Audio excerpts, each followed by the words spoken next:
اس جگہ پہ جہاں گزشتہ کئی دہائیوں سے یہ سیلاب کا ریلا جو آپ کو نظر آ رہا ہے یہ ہر سال یہاں گزرتا ہے۔ افسوس اس بات کا ہے کہ 13 سال پیپلز پارٹی کی حکومت کو ہو چلے ہیں، لیکن باوجود اس کے کہ پیپلز پارٹی کو خط و خطابت کرنے کے باوجود، پیپلز پارٹی کو اسمبلی کے فلور پہ کہنے کے باوجود چوں تک نہیں دیکھتی۔ اگر آپ میرے عکس میں دیکھیں تو یہ آپ کو این وی کریٹ کے بلاگ نظر آ رہے ہوں گے جن کا کوئی مقصد ہی نہیں ہے یہاں پہ، لیکن صرف ایک مقصد ضرور ہے کہ مراد علی شاہ نے کرپشن کرنی ہے ہر لحاظ سے۔ لاکھوں روپیہ یہاں پہ ہر سال اس روڈ مینٹیننس کے لیے، یہاں پہ فٹ پاتھ لگانے کے لیے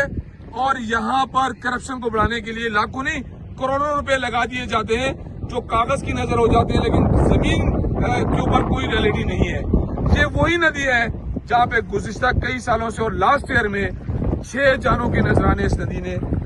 لوگوں نے دیے۔ اس کے باوجود ہم یہ ریکویسٹ کر چکے ہیں کہ خدا کے لیے سی ایم صاحب، پیپلز پارٹی کی حکومت، آپ یہاں پہ ایک اوور ہیڈ برج بنا دیں۔ نہ یہاں پہ اوور ہیڈ برج بناتے ہیں بلکہ ایک اور تو اور انہوں نے وہ جو ندی کے جو ایریاز تھے، وہ جو گوٹ تھے، ان کو غیر قانونی طور پہ آباد کرنا شروع کر دیے۔ جب ندی تنگ ہوتی گئی، پانی کا بہاؤ بڑھتا گیا تو یقیناً وہ ندیوں کے اوپر جو مکان بنائے ہوئے ہیں